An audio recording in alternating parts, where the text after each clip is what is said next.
Hello sa mga kamartes ko dyan. Welcome back to our vlog. Latest chika natin kay Jericho Rosales na taon na Valentine's Day is may ganap siya sa Legazpi City at eto pa may nangyari sa kaniya.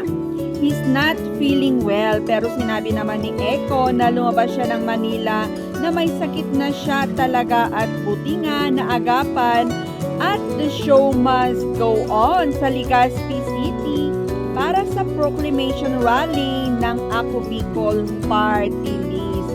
At may susunod pa siyang ganap sa Naga naman.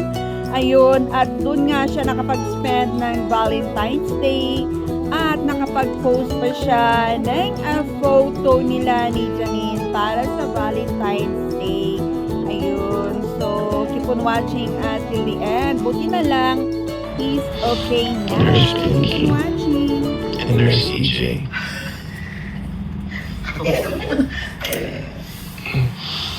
Ayan. Yan. Wow. Kainan namin. Kailangan magtrabaho sa hospital. Nag-room ka?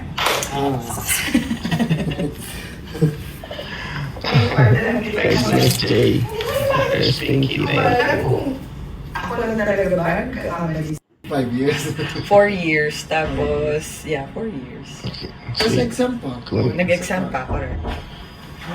Hindi natin malalaman ng mga nurses kayo kung hindi nangyari to. Ay, wala pa.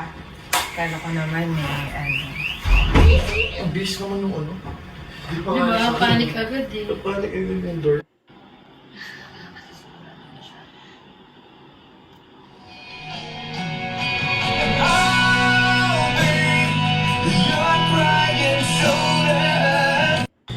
Hi guys. So, ito yung sitwasyon. Tingnan mo.